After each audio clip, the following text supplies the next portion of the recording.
Good morning, Ryan Carruthers here from the Betfair Trading Community.com with another live lesson, one line lesson.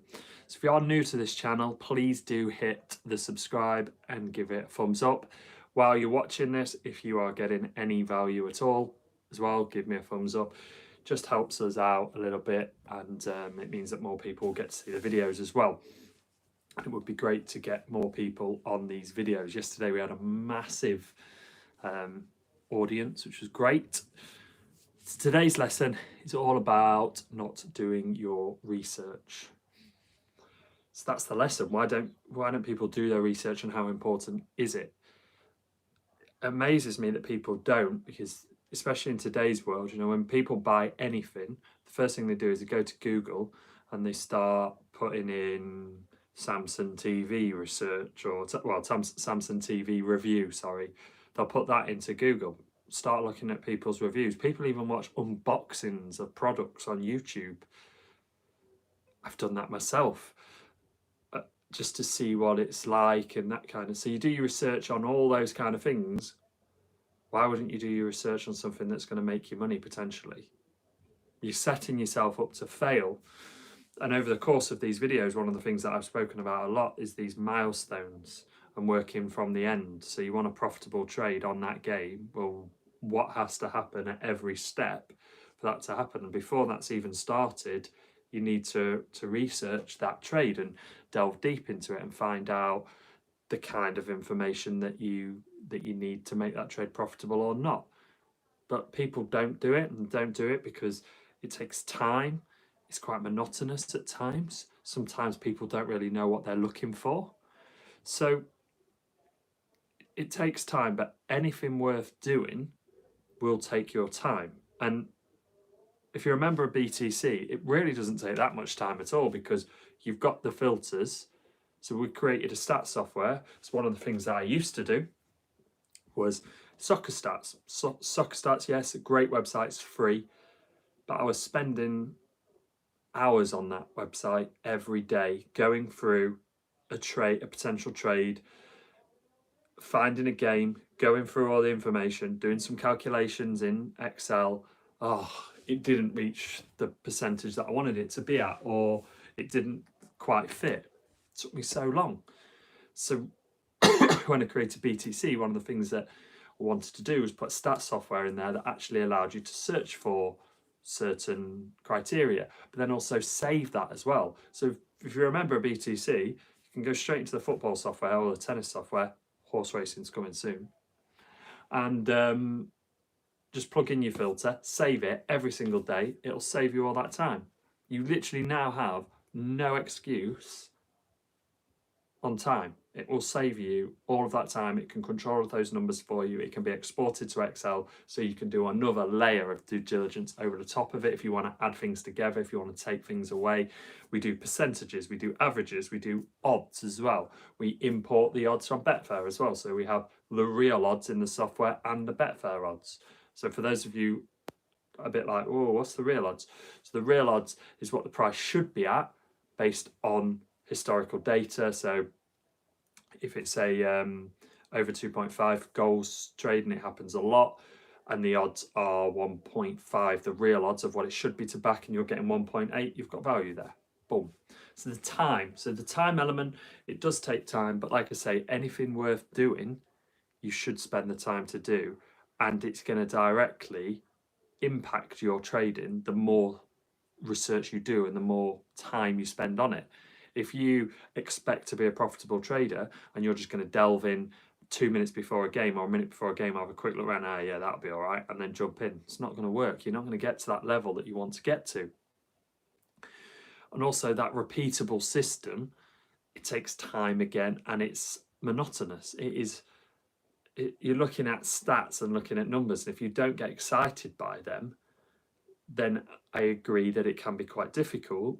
So you've just got to do that. Again, if you're a member of BTC, you could just download it, boom, and it's there. but it directly impacts how profitable you're going to be. And I know it's monotonous, and I know that it's just staring at a screen and you're looking through games and, oh, that one might not work, that one might not work. And that is quite soul destroying when you've spent so long looking through stats to find that actually there is nothing for this day. But surely it's better to not do any trades that day, done your research, not do anything, not because there's nothing that fits the rules, and not lose any money. Isn't that better? You know, if all you got from doing your research was that it saved you losing money, wouldn't it be worth it? I think it would. It could save so many losing days, so many losing trades. And then you'd also start to see the trends. And then when the profitable trades, when the trades that fit the criteria happen, you can run with it. So wouldn't it be worth it? But people, and then the sort of the last thing is people don't really know what they're looking for. Well, okay, so if you've watched these videos, you probably are going to guess what I'm going to say here. Or if you've had any interaction with me, you know what I'm about to tell you. The what has to happen question is one of the most underrated, underused questions in the whole of trading. Now, that video of what I look for, what I have to look for in my trades, I think should be the #1 watched video in the whole Betfair education world. Because no matter what strategy you do or what level of trader you are, that video will help you, and it will tell you and point and highlight what you need to be looking for on any strategy, on any trade. And then there is places on the internet you can put into Google that will give you that information. So I'm going to recap it, because if I have to recap it every single day, and people can then get involved in it, and it changes even just one person's trading view, I'm going to repeat it every day. The cat's in here, by the way. I know some people come here just for the cat. So grab a piece of paper, grab a pen. Think about the trading strategy that you want to do. So, example, over 1.5 goals. Write that at the top. Draw a line underneath it. Then write down everything that you think has to happen for that to be profitable. So an example is there has to be goals. Okay, so who scores the goals? What team scores the goals most?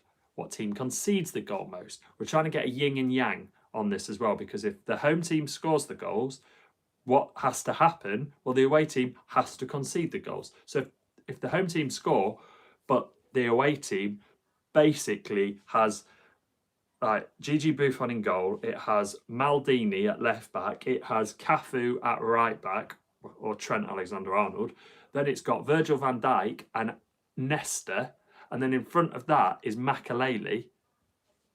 That team is not going to concede many goals. So I don't care if Ronaldo, Messi and Luis Suarez or Fernando Torres at his peak are attacking them. They are not going to concede loads of goals. So you need to think about the yang transaction of it, the yang setup as well. So if the home team scored, does the away team concede? If so, great. These are the things you need to be looking at. And then what time the average goal, what time the first goal is on average, because that's going to give you your entry point. Also, how many shots on target on average does each team take before they score? Because again, you're going to be reading the game in play. You can find out all the information you need to read the in-play data by looking at the stats and doing your research. And it literally just comes from this what has to happen question, and then working your way back through that and then doing your research. But by not doing that, it's so painful to your trading, because if you follow through all of these questions, and I'm just throwing these out there as an example, how much better do you think your trade would be if you did that research? Because you'd have a game plan for that. So you'd know that Both of these teams, free-flowing, score lots of goals. The average for the over 1.5 finishing at full-time is 85%. Great stat. You know that the players that score are on the pitch. You know that the midfielders and the wingers that provide assists, or the wing-backs that provide assists, are on the pitch. You know that the home team scores 1 goal on average per every 7 shots on target. The away team concedes 1 goal for every 6 shots on target. Okay, and then you know the same sort of stats for the away team. You've got all of this information, you've got a plan to follow, and you're just then going through the game checking these off. Wouldn't that be so much nicer to trade than sitting there like, I think I'm going to get involved now, because the game looks like it's livening up a bit, but I'm not really sure. And no matter how many times you talk yourself into this is going to be a good trade, there's a little voice, the back of your mind, going, yeah, but you don't really know what you're doing. You haven't really got a clue. You don't really know. This is a hope trade. You're just gambling right now. So if you do your research, you can actually say to that voice, no, there's been 9 shots on target, it's 0-0, it's 30 minutes, it's livening up. Jordan Henderson is starting to pass the ball through to Salah. The balls are breaking lines. Trent's whipping crosses in left, right and centre.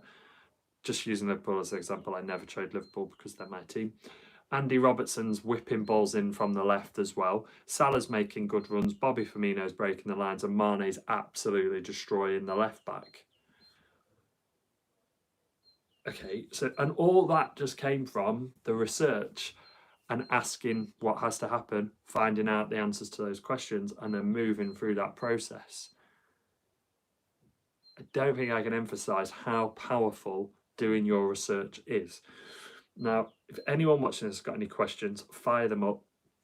Let's try and expand on this if we can.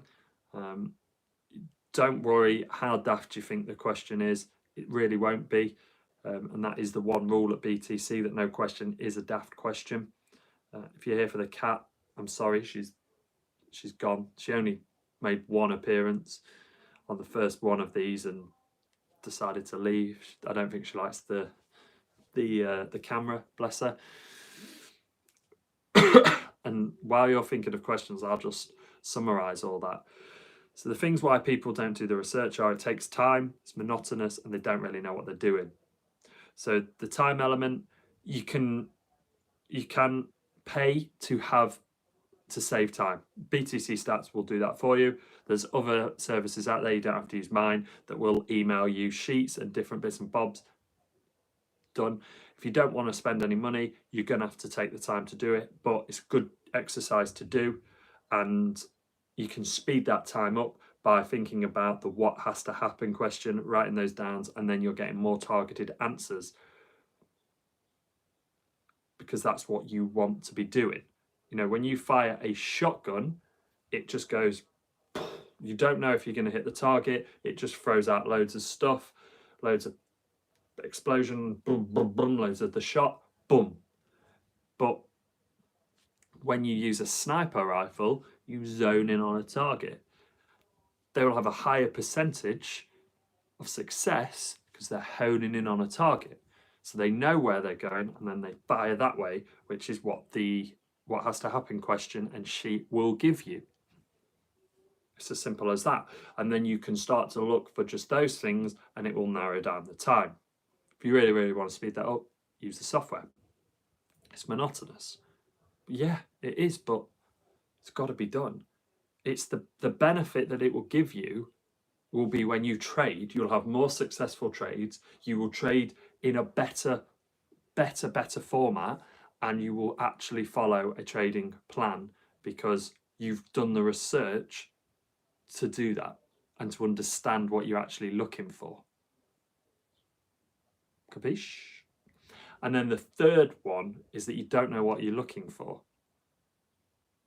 Okay, well, the what has to happen question will solve all of those issues, because when you know what you're looking for, you can go out and find it, and then you can attribute that to your trade.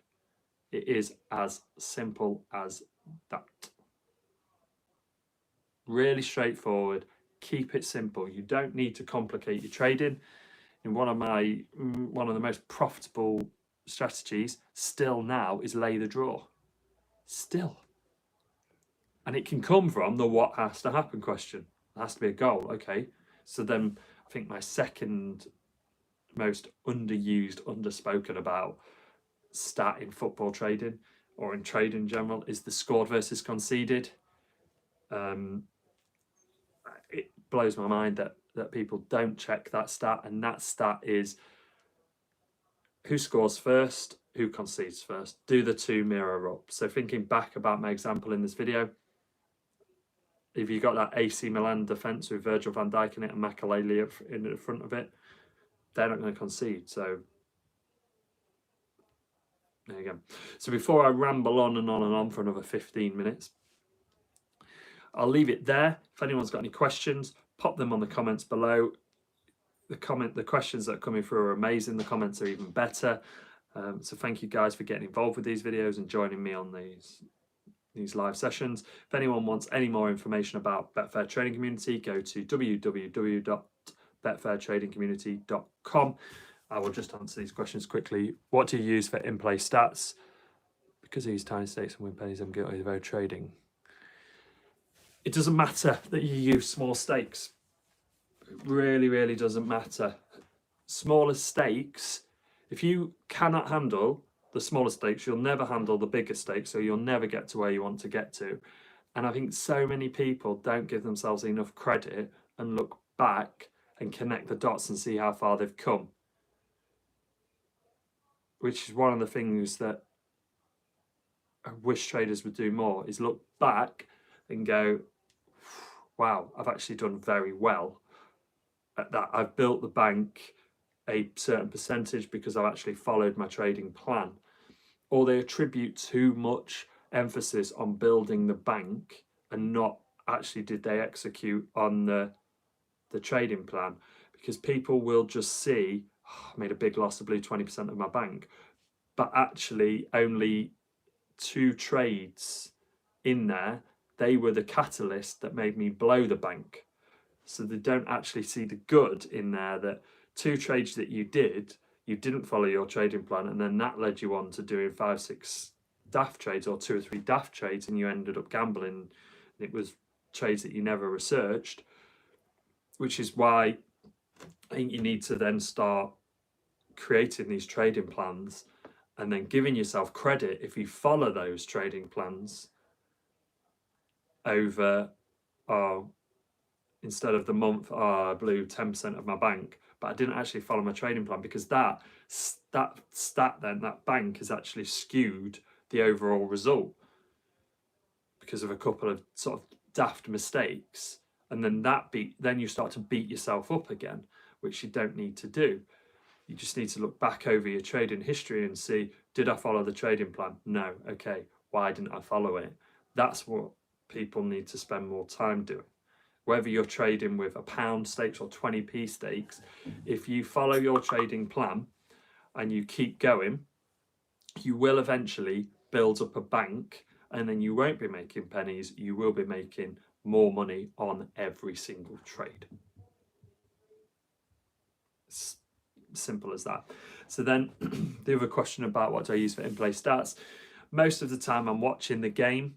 If it's tennis, I'll be watching it. If it's football, I'll be watching it. If not, I will utilise Bet365, and I will cross-reference that with SofaScore, and I will also cross-reference that with the Betfair stats as well, because they're not all fully reliable. But I think with a mixture of all 3, then I usually get a decent sort of reading on that. So that's it, guys. Thank you very much for the questions. Like I say, if there is any information that you want, go to www.betfairtradingcommunity.com and fill out a form and we'll be in touch. And if you want to email me directly, you can. It's info@betfairtradingcommunity.com. Put FAO Ryan as the subject, it'll come straight to me, and then I'll answer it. So I will see you tomorrow at 10 a.m. Remember, if you liked it, give us a thumbs up.